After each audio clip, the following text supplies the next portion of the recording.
नमस्कार दोस्तों, आज की इस सैड स्टोरी में हम कल्पना की दर्द की कहानी बताने वाले हैं। कभी-कभी अपनों के लिए अच्छा सोचना कब बुरा बन जाता है ना, हमें पता भी नहीं चलता। कल्पना के साथ भी कुछ ऐसा ही हुआ। तो आइए अब जानते हैं कि क्या है कल्पना की दर्द भरी कहानी।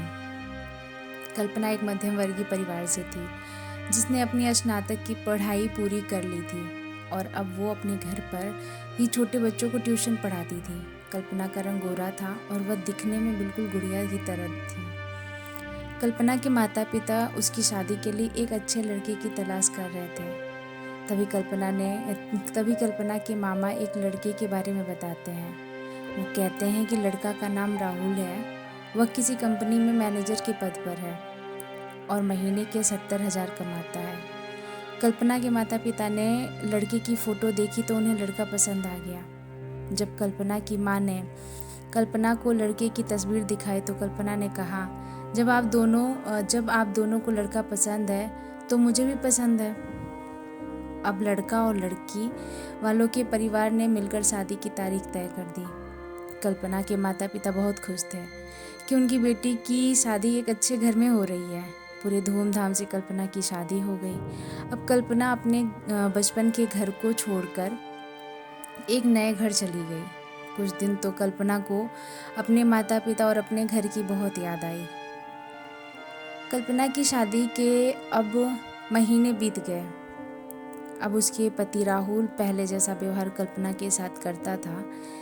कल्पना से वो चिढ़ा चिढ़ा सा रहता था। राहुल अब ना पहले जैसा कल्पना को प्यार करता था, ना ही उसकी बातों को मानता। कल्पना को समझ नहीं आ रहा था कि वो क्या करे। वो बस रोकर अपने दर्द को कम करने की कोशिश करती।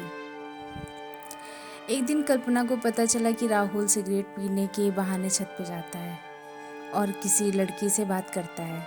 जब कल्पना ने राहुल से पूछा कि आप रोजाना छत पे जाकर किससे बात करते हैं, तो इस पे राहुल ने जवाब दिया, वो मेरी ऑफिस की फ्रेंड है, बस उसी से बातें करता हूँ और तुम अपने काम से मतलब रखो, ज़्यादा सीआईडी बनने की ज़रूरत नहीं है।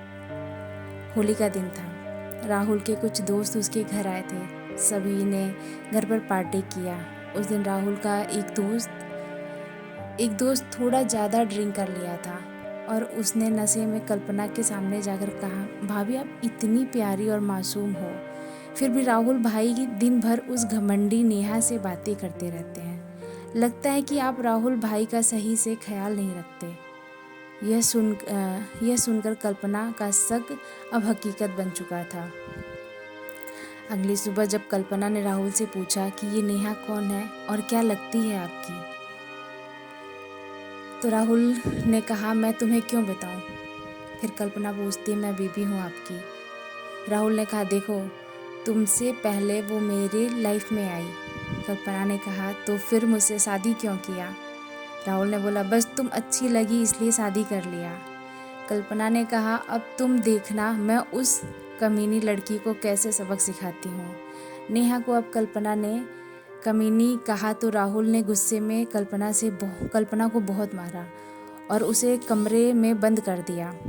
कल्पना की सास को सब पता था, फिर भी वह अपने बेटे के सामने एक शब्द भी नहीं बोलती थी।